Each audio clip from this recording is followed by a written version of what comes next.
My grandmother on my mother's side has always been very superstitious, for lack of a better word. She's not religious, but she does believe in a lot of paranormal stuff. Her mother was full-blooded Navajo, and her father was Irish.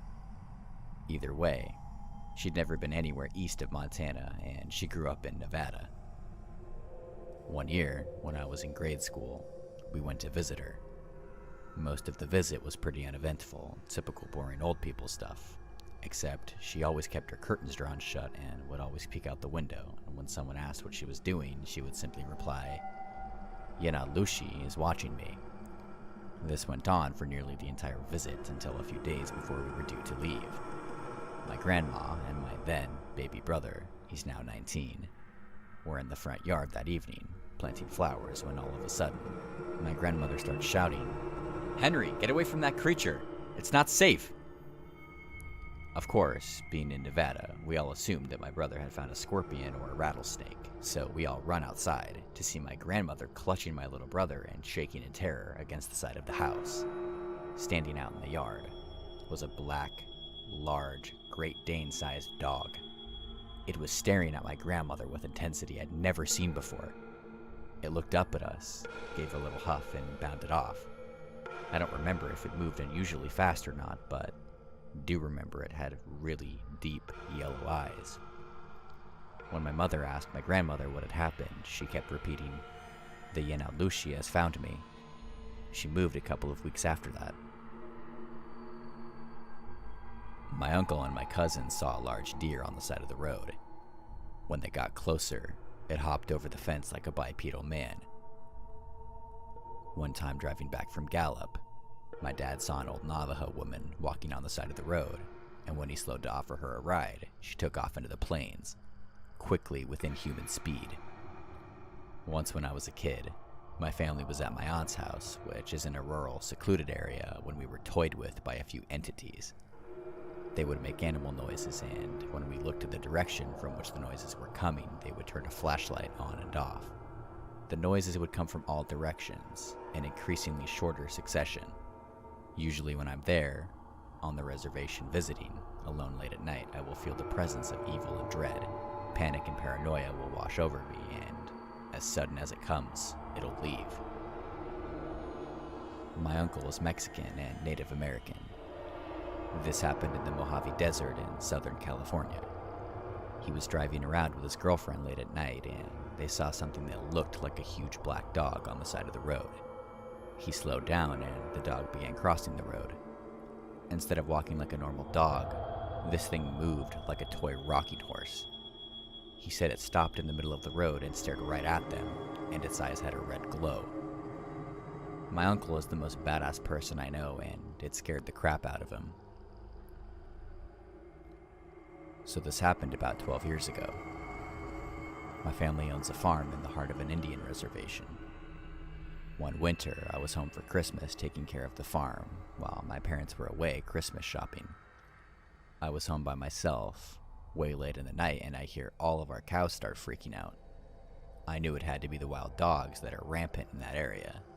So I throw on some boots, grab a shotgun, load it up, and head out to the field.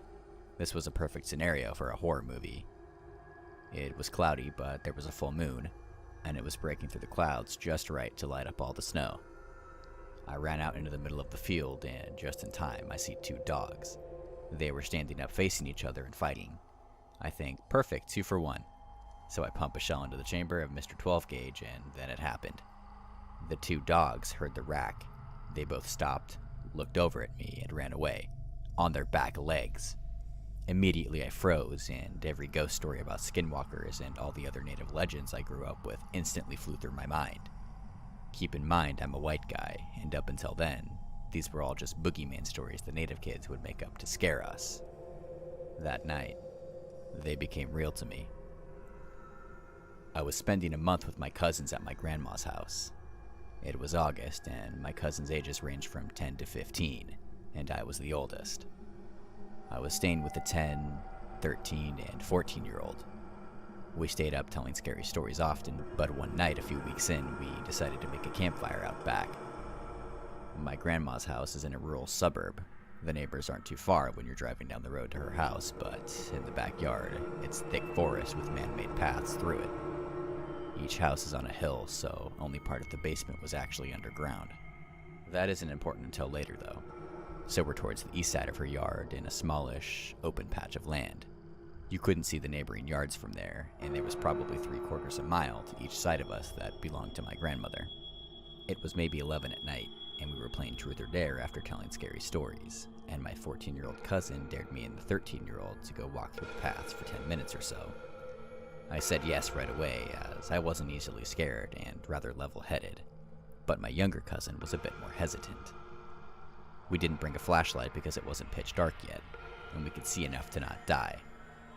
We were walking through the paths for about 5 minutes and could barely see the fire through the trees when we decided to turn around.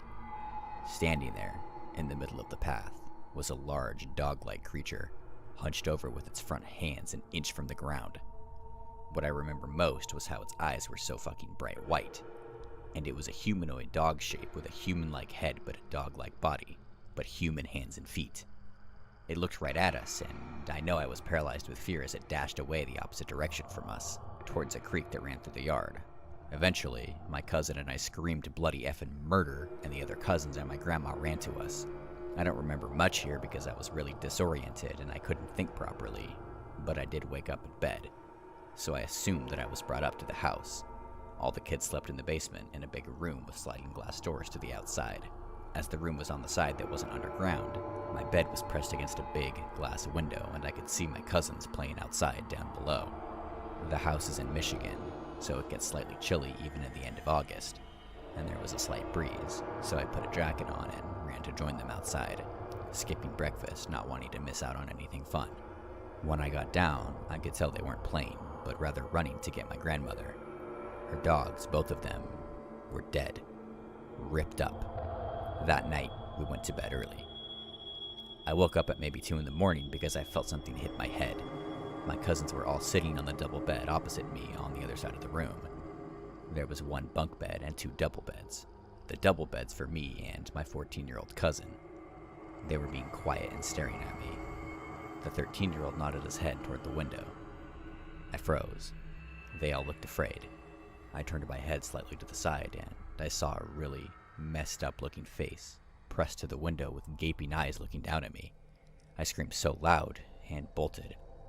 My grandmother called the police after I told her what happened, and they found nothing. I went home after that, and I haven't been back during the night since.